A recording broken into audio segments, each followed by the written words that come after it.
Welcome back to the Unapologetic Podcast. I'm Brandt Merritt, joined by my co-host Jonathan Woodyard. You never let me say my name anymore. I used to, but it just felt awkward. So, do you want to say your name? It's fine. You can say my name for me. Jonathan Woodyard. Yeah, I know. Okay. But I used to get to say it. I know. Yeah. Well, we'll iron that out. So we have another special guest with us today, Dr. Sarah House. Sarah, welcome. Thank you for having me. Excited to have you here to talk about all things music. That is me. That is you. At SBU, lots of things that have been happening on campus lately and to come in the spring. So we'll cover a bunch of ground on that end. And it's Christmas time. So definitely we'll talk through the Festival of Christmas concert, which was on Sunday, and a great time. But as the theme is music and you're with us, we thought we'd start with a fun icebreaker of what is our favorite Christmas hymn or song. Doesn't have to be a hymn. So I'll let you go. Say your name first. No, I don't need to do that again.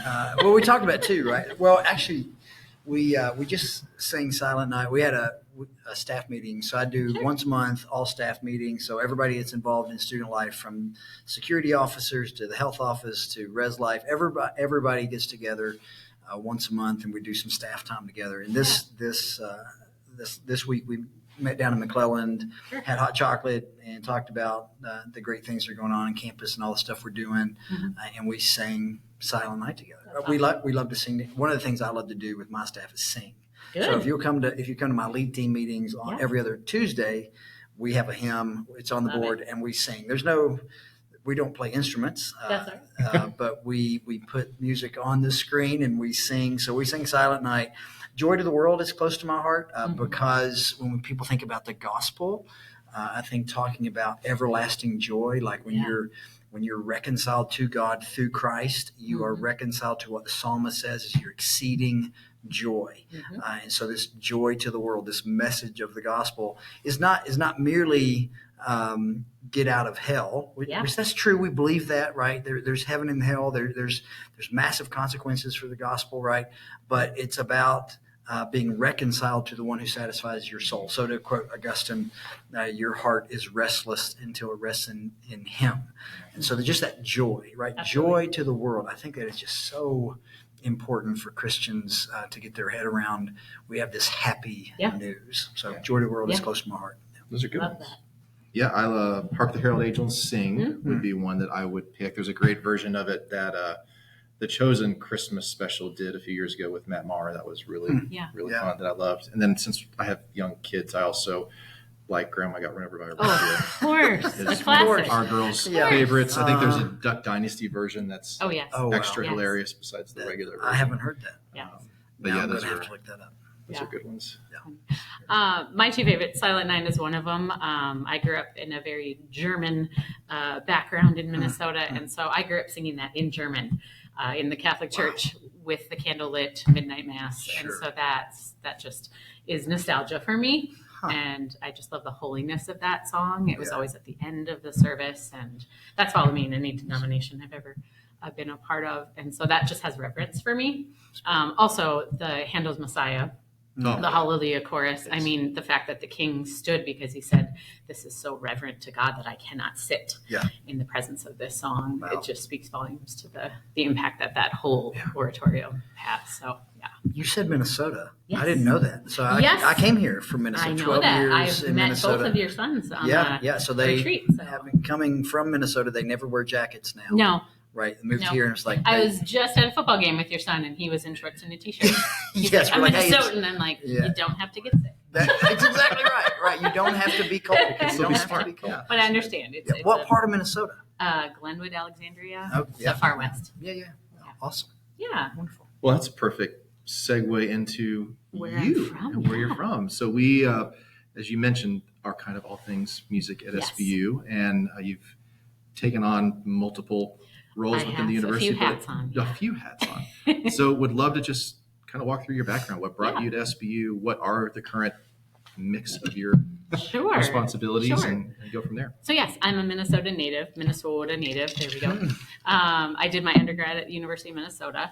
I have a background in both singing and piano playing and instrumental playing as well. My dad was a band director, so I had to play all the instruments. And then I went from there to Rochester, New York, and got my master's in vocal performance at Eastman School of Music. Oh, great. And that was a huge thing. And then I jumped from there. We moved, my husband and I moved to Maryland for about 10 years. And I started a small opera company with some friends there and had a lot of fun and did some performing out there. And then we wanted to get back to family. So we jumped back to Minnesota.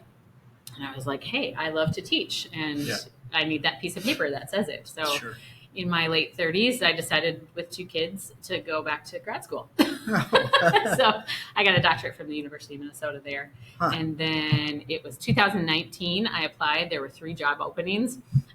One was here in Bolivar, one was in Australia, and one was in Alabama. And this was just the most appealing. Like I told Eric Turner, the president who hired me, he said, why here? Why Southwest Baptist? I said, well, any job I've had, the Lord has opened doors and avenues for me to talk to my students about Christ.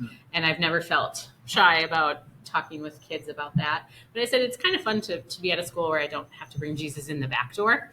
I can just talk about him. And it took me a good year to not have a knee-jerk reaction when someone said, let's pray. Wait, we can't do that. Oh, wait, yes, we can. Yes, we can do that. Yeah. So that's how we landed in Bolivar. That's and amazing. We're liking it down here, the weather especially. Yeah. Well, so you don't miss the cold. You don't miss the snow. I miss the snow. I do too. I miss being able to walk out on a frozen lake and lay in the middle of it and starry 12 skies. straight years of white Christmases. Yes. Brown Christmas is hard. Yeah, brown Christmas is hard. Yeah. But 12 straight Christmases of white. Yep. White Christmas, and then I got a video from a friend the other day. Last year was different. Actually, the weather was tremendously different. We could in Minnesota. not go out on the lakes. Couldn't go on the lakes. So he sent a picture and said, "Hey, we're skating behind the pond." Yep. Or behind the house on the pond. I'm like, "Yes, that's Minnesota." You're used to. Yeah. But so I do miss that at Christmas time, but I do not miss shoveling snow in April. But talking about talking about the need for the gospel, talking about Jesus, Minnesota is a very different place. Very different than Bolivar. Absolutely. So we were in Northfield for a while. Oh, sure. St. Olaf, Carlton, just a really sweet place. Yep. Very Lutheran. Very Lutheran, but also very liberal. Very different. Yeah. And the need for the gospel there and the culture and the things you may experience in the public schools or whatever is just different than Bolivar. So how's that transition for you, going from kind of a Minnesota, downtown Minneapolis, the culture's different, to we show up here and everybody, you go to church with all the teachers in your kids' school, or you're out on the football field and the coaches are praying before the kids go play. How's that shift been for you? I mean, I come from the opera music world. Sure. And so that is the liberal mindset. Yeah. And like I said, God has always just laid it on my heart, and that's the heart I have, is to just meet people where they're at. Sure. And be able to present the gospel in a way that they'll be able to receive it in a loving manner. And so that transition wasn't hard for me because I was in that liberal music world. Sure. It wasn't so jarring. Like I said, it took me a good year to not flinch every time I saw a group praying or someone leading a prayer. And even my students laugh at me because it took them a year of reminding me, hey, let's pray, Dr. House. Yes, we can do that at the end of and at the beginning of the concert. So that good. Culture shift wasn't shocking. Not shocking, probably welcomed, enjoy. Sure. I think that's been.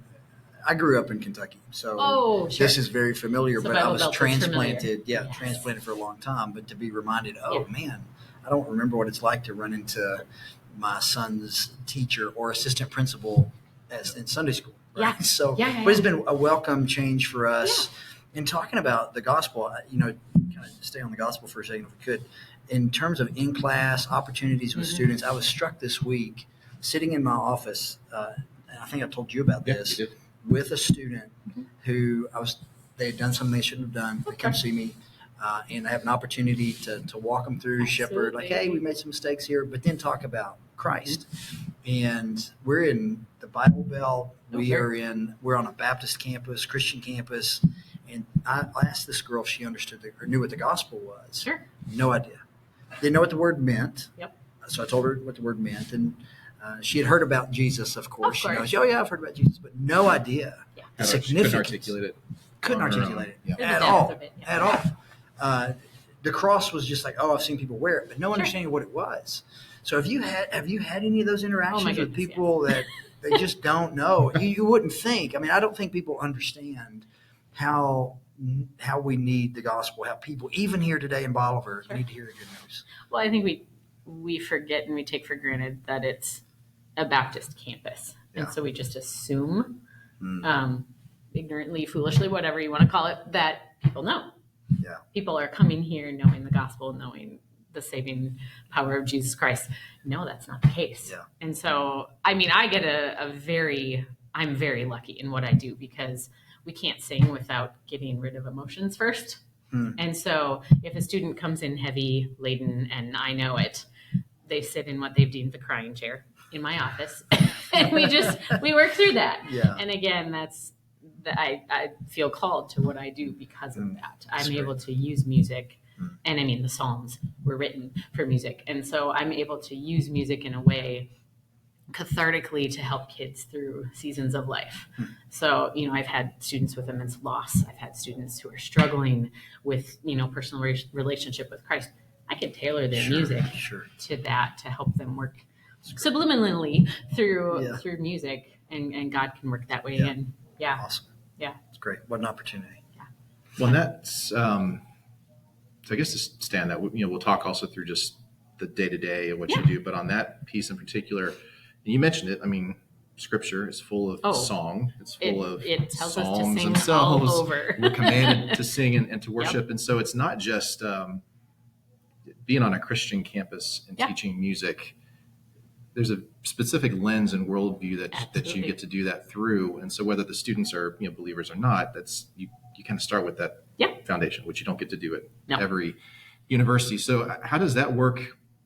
I guess even on an intro, if you've got music students that you're working with, do you introduce it through that framework? And then how does that kind of build relational? Yeah. So, I mean, as teachers and educators, our first step is to meet the student where they're at, find out what they know, where their relationship is with Christ first.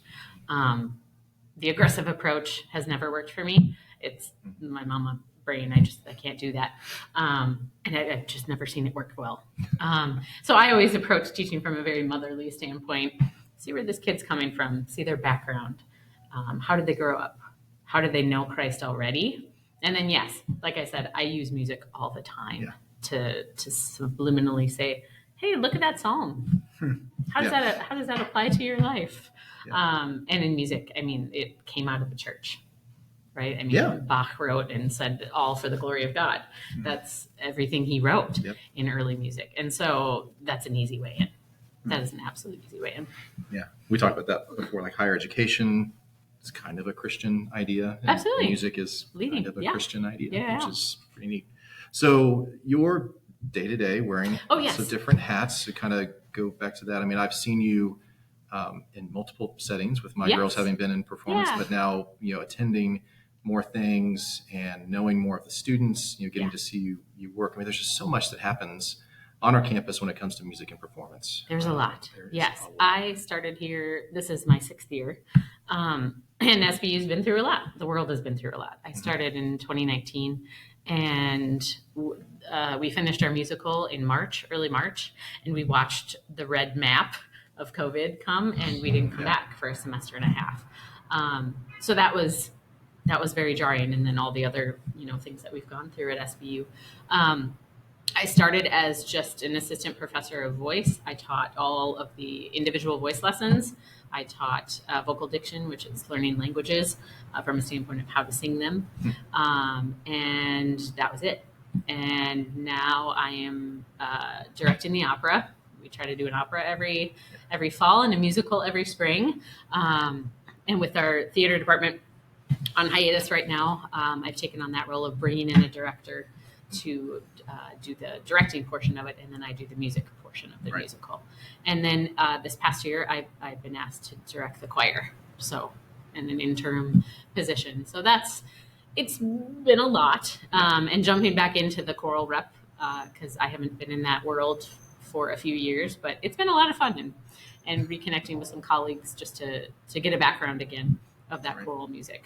So those are all the hats I wear right now. Well, and we have a lot of, if we think just even vocally, not even get into the instrumental side, a lot of opportunities for students to do different things. I mean, there's absolutely. the choir that we saw at Festival of Christmas, but there's quartets, and then Yes, there's individual there's- recitals. So kind of, could you describe just the breadth Sure. and the different things that exist? There are so many things that you can get involved in music. On the instrumental side, we've got our wind symphony. We have our marching band that's been started. We have jazz band, which is amazing.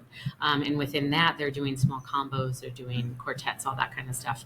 And then on the vocal side of things, we have our chorale, which is our main auditioned group. We have university singers, which is a lot of fun because we bring in community members, faculty, staff, students. I love that kind of community building. And then we have Higher Ground, which is our traveling worship team. And they go out. They've done so many men's and women's conferences this fall and done some D-Nows. So if you have anyone who needs entertainment, call SBU. Yes. They love to travel. And so Who they're oversees that great. Right now? Higher Ground. That's Charlton Miller. Charlton, okay. Yep, he's doing a great job with them. And yeah, they've been out every weekend. Wow. Going to different places. So that's a wonderful ministry, and just the stories I've heard of them going to these D-Now things with the youth and really just watching their hearts as students. That's the fun part of a teacher, right? You plug into them, but then it's fun to watch them go and grow and share how they share the gospel with these young students. So Higher Ground. And then, like I said, we do an opera and we have a musical. The men's and women's quartets, we have our Bearcat 4 and our Bearcat Bells. Bearcat Bells kind of new. They are new, yes. Yeah. So the Bearcat 4 has been around for about 4 or 5 years. Marcus Falcamata and 4 guys formed that 4 or 5 years ago. And then the girls this year were like, hey, we would like to get in on this. Yeah. Great, let's do it. So we added another thing. I was commiserating with Josh Robertson Yes. The other day Who is because graduating in the Friday. Festival of Christmas was Their the culmination. last performance of that specific group Yes. before, which, man, they've Yeah. been amazing. Almost Yeah. kind of like set the standard for And what that that could was be. the inaugural group. Huh. They're Yeah. the ones who started it. Marcus pulled all of his friends into the bathroom, and they sang in the most resonant space.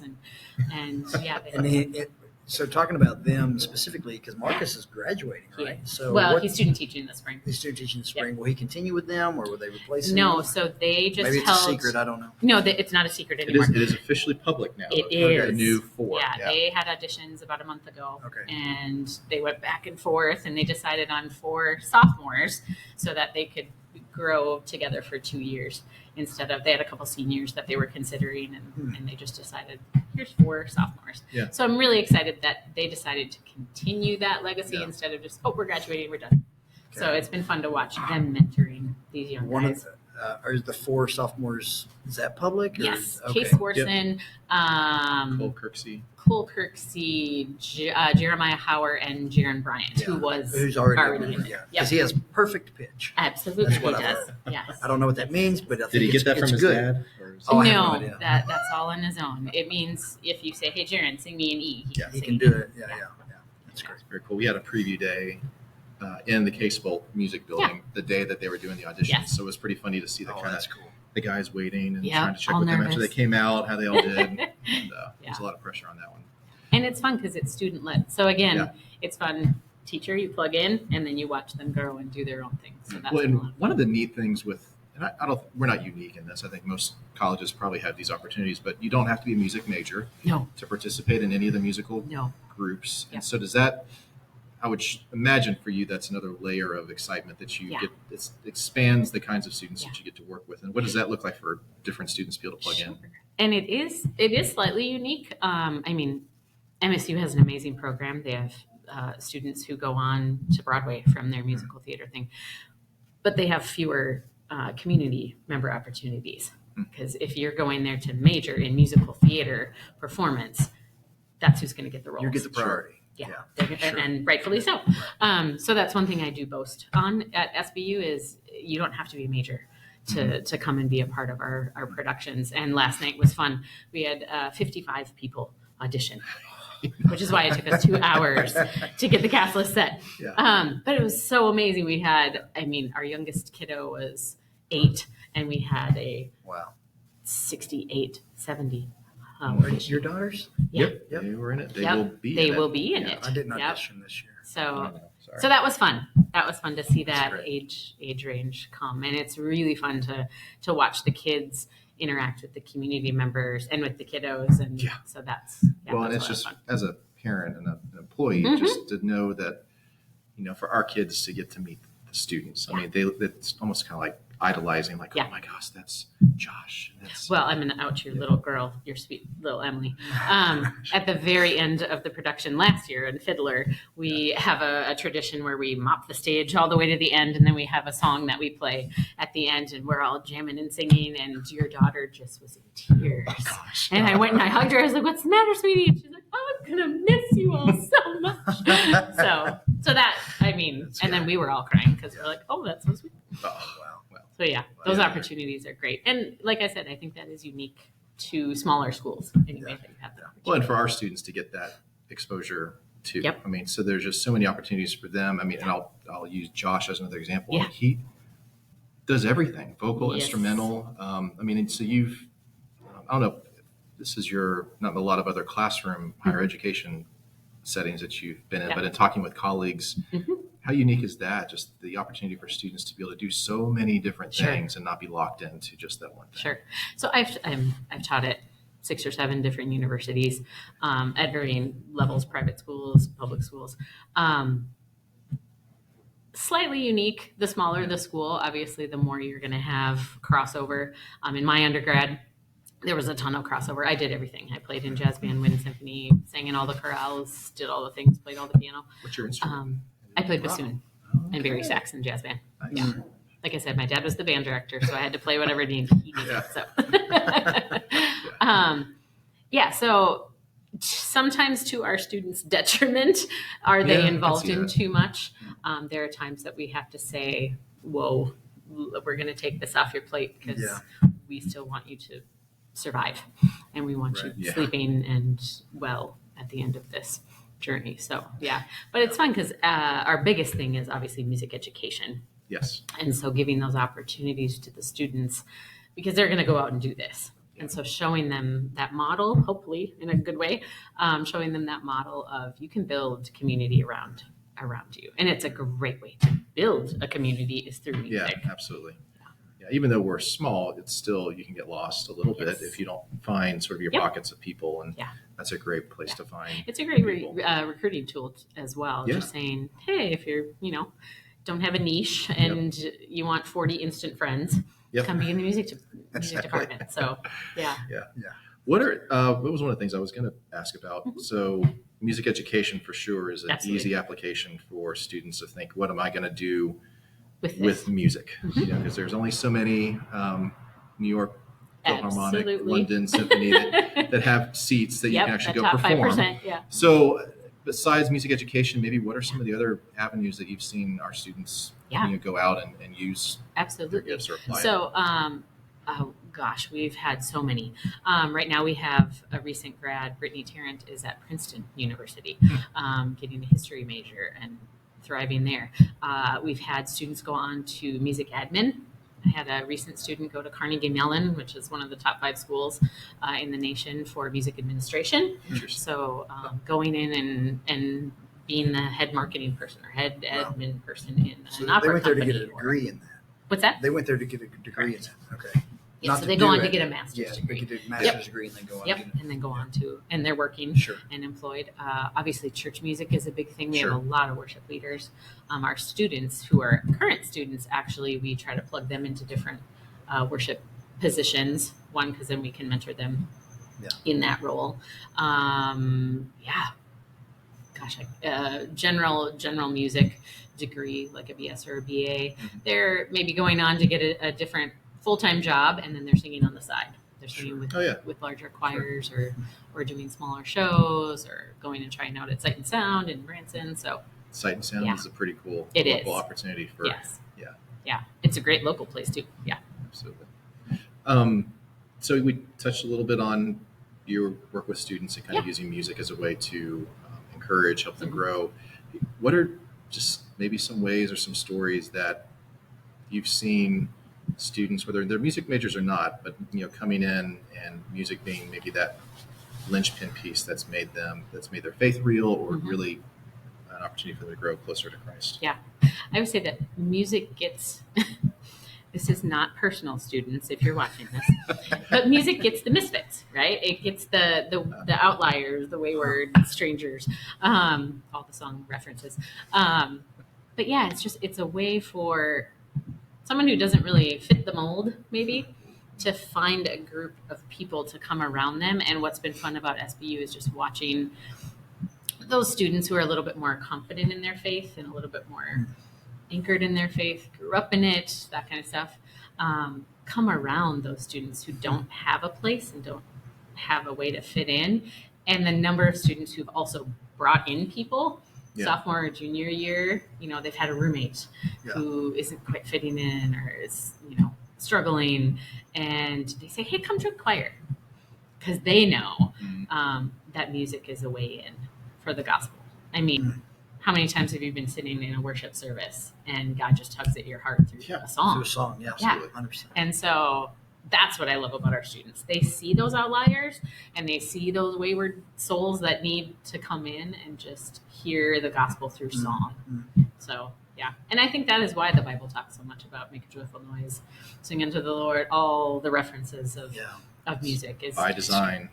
God's people should be a singing people. I think my earliest memory when I became a Christian later. Yeah. I grew up in a nominal Christian home, but I became a Christian myself later. I was 22 years old, and my first experience in a church in Lexington, Kentucky, I went to a college Bible study. Super excited for the first time ever to go to Bible study. A new creation in Christ. Something's different. I can't wait to go to this Bible study. But then that Sunday, a friend took me, and then there was a larger church, so 1,500 people, and the singing, that's what struck me. There's over 1,000 people standing here singing, and I thought these early unformed thoughts, new believer, thinking this must be what heaven is. We just sit around and sing all day. Absolutely. Now I'm a little further in my faith, a little We're more developed theologically. To do, but that's not going to be what we do in heaven. We're not going to just sit around and sing, but I bet we will sing a lot. And so I think, and I bet we'll sing while we're having to do our heavenly tasks. Yeah, I think so. There'll be a song on our lips. Yeah. Even you will be able to sing in such a way God will like it. Hey, it all sounds good in heaven. That's what I say. You're probably a good singer. I have no idea. You don't know. I have no idea if you can sing. I have no idea. I've been in choir. I have no idea. I've been in band. Yeah, I'm sure you're. Don't boast about that. I'll put you in band. I know. There we go. She said staff members. I've tried to wait until we have a little more margin. I have a way of pulling people in. Well, so we mentioned a little bit Festival of Christmas was a huge production that happened on Sunday. So that deserves its own little recap. So Festival of Christmas is a large community event that doesn't just have SBU students, faculty, staff performing, but brings in a bunch of different groups. So what goes into planning that, and how great a lot were you of emails. Feeling on Sunday? No. People, from the facilities people to our administrative assistant to all of the community members that came together. We had the Bolivar Intermediate School join us. We had the Esquire band from FBC. The high school had to take a year off because Morgan Nicola had a baby, so we let her off the hook for a year. But it's just, it's a lot of pins that have to fit in the right hole. And Steve Matthews, our new director of instrumental studies, has been a wonderful colleague, and we just came together and said, okay, who can do this. And it's the students. I mean, they put their hearts and souls into it, and they've really worked hard. We kind of had a come to Jesus moment with them halfway through the semester, and kind of threw down a gauntlet of, here's where we want you to be, and this is the level we want to get to. Your degree at SBU has to mean something, and we want to get you there. And they picked it up joyfully and gladly and really worked hard. So it's a lot on the students, especially at the end of the semester. I just kept telling them, we're not asking a lot of other people to do this. This is special, and you get to use your talents and your gifts to send your friends and colleagues off into the Christmas spirit the right way. So calling out their inner strength. Yes. And then spring is going to not be slow. It'll be busy. No, everyone keeps saying, do you have a break? I'm like, no, just one thing to the next. Here we go. So the musical being probably the big thing on the calendar. Yep. Susical the musical.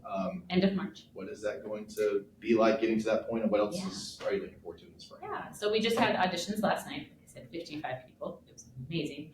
Largest turnout I've seen in the 6 years I've been here, so that was really cool. But yeah, we start January 13th. We'll have about a month of music only rehearsals, and then I have a wonderful director, Miss Holly Ruth Gale from Arkansas, a newly retired voice professor and theater aficionado, and her husband is coming along to build the set as well. And they are, I mean, if you thought I had energy, these people. I got just a glimpse of it last night, and I was impressed. Yes, she is a hoot. And so I'm going to have a blast working with the two of them. And so she'll come in February and take over all the directing things. So I am elated to have someone to hand that over to, and just watch her work her magic with the kids. And it's kind of fun to bring in a new person to just put in front of the students and the kids and watch them learn and get excited to learn from her. So we have that. Our instrumental groups will go on tour in beginning of March, yes. So they'll go out to some schools. The choir goes in the fall. We visited 6 high schools and 5 churches within 3 days. And so the instrumental does theirs in the spring. That's our big way of recruiting. We also have 2 invitational days. We do an invitational band day where we ask high school directors to nominate students to come in, and they spend all day working on the music, and then they give a concert in the evening for their family. And then we'll do that also with the choir the weekend after. So those are the first 2 weekends in February. Yep, we will be helping with that. Love it. Yes. Is there a jazz festival? And yes, Steve is starting implementing a new jazz fest. The first Thursday in February 6th, and that's already he's overbooked. Yeah, he was having to add more dates. So it's amazing. Amazing. He's bringing in Joel Gordon, a wonderful saxophone player from up in the Kansas City area. So we're really excited about that. We have a couple of concert series people coming in and giving concerts, and then end of the semester we're doing our large what's called Masterworks, kind of like Handel's Messiah we did a couple of years ago. This year we're doing Haydn's Lord Nelson Mass at FBC with an organist and a few string players from Springfield Symphony Orchestra. So a lot to come in this part. Can't wait. Well, and you mentioned a little bit the recruiting piece. And so Yes. I know that what you guys do for just performance on campus, but very much thankful on my end for the work that you and Steve in particular have done this last year, going out and meeting students and just trying to tell the story. And we can send emails and post things on the website all day, but for them to actually see our students and see you guys, it's a huge benefit for them to get a sense of what they could experience here. So thank you for that. Yeah, absolutely. Yeah, again, we're unique in that Steve and I can go in and offer to the directors, local directors, we'd love to come in and work with your kids on solo ensembles and come in and direct your groups. And we get that one-on-one interaction with them. So, and bringing our students, like bringing the Great Cat Bells and Great Cat 4 in and having them interact with the kids. It's a lot of fun. Well, Sarah, thank you for joining us. Thank you so much for having me. We will have one more episode next week before Christmas break, and we'll be off for a couple of weeks around then. Christmas. Well-deserved break, which we all enjoy. After Catch breath. 2 weeks. Then we're back. January 6th. So we'll be back in the office January 6th. I won't be. I'll be in Texas, but I will be back the next week. You're going warmer. I'm going warmer. Well, it's Gina and I, my wife, it's 20 years anniversary, so we're getting away for a few days in Texas, warmer weather, eat some good food, meet with the boys in Kentucky, with grandparents. So, that's what we're friends with. Yeah, that's right. Good. Wonderful. Thanks for having me. You're welcome, and we will be back next week.